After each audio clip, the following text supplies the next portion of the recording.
Now, from your weather authority, meteorologist Cody Bailey.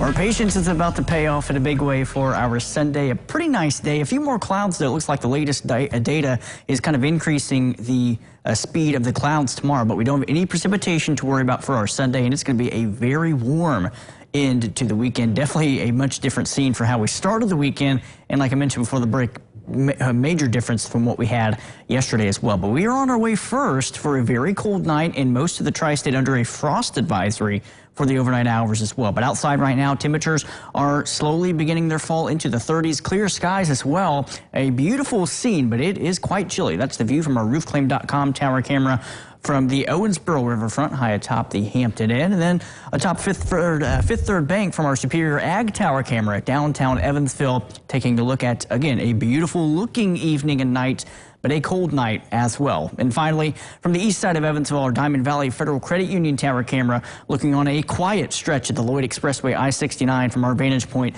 atop of Deaconess Gateway Hospital on the east side of Evansville. And temperatures in many locations now starting to dip into the 30s, including in Henderson, one of the cool spots right now, 36 degrees. Union County, Morganfield also at 36, 41 Evansville, 43 Owensboro, and some mid to upper 30s along and east of Highway 231 as well. We're all going to be falling through the low 30s, and as I mentioned, most of the tri-state under a frost advisory, that darker shade of purple, that goes until early tomorrow morning. Same for this freeze warning for our areas pretty much along and east of Highway 231 and along the US 50 corridor to the north, with that freeze warning going through tonight as well. But no matter if you're in an advisory or a warning, it's going to be cold across the tri-state tonight, and a cold start to our Sunday.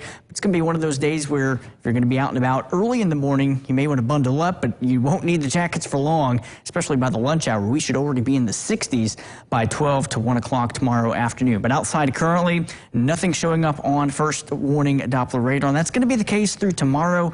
Could have our first few showers entering the region after midnight tomorrow. And that's going to set the stage again for what looks to be a pretty active and unsettled work week, with a couple of chances of showers and storms that we're watching primarily Monday and then again Wednesday in terms of a strong to possibly severe thunderstorm risk. But Future Tracker is going to show us first dealing with those few showers increasing for the beginning part of the week, but nothing to worry about again for tomorrow, with the exception of the wind. It is going to be a little gusty at times, about 10 to 20 miles per hour. Could see some gusts upwards to 25 miles per hour.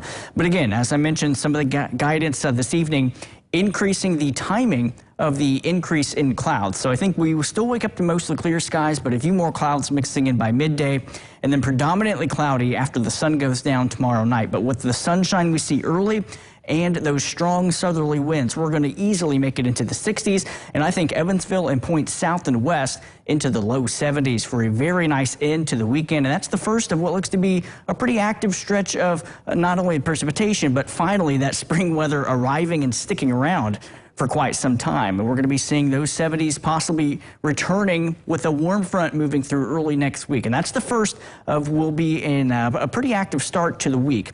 That warm front will start to stall out over the region, actually giving us some waves of off and on showers and storms. So some dry time possible for Monday, but predominantly we're going to be seeing those off and on waves in the morning, secondary wave Monday afternoon and Monday evening. And these storms could be on the strong side. Storm Prediction Center does have part of the tri-state under a marginal risk for Monday, and another risk area already highlighted for Wednesday evening and Wednesday night along a cold front. But as we go into Tuesday morning, we've actually lowered those rain chances. Looks like most of our Tuesday is going to be on the dry side for most of the tri-state. So here's the severe risk for Monday. And again, that is primarily the afternoon and early evening with that second wave that moves through, and most of the tri-state with our far southeastern counties under that marginal risk, level 1 out of 5. So we'll keep an eye on things. And then another risk that we'll be watching as we head into the middle of the week with that strong cold front coming through on Wednesday afternoon and Wednesday evening. Before tonight, again, a cold night with a frost advisory in effect for most of our tri-state counties.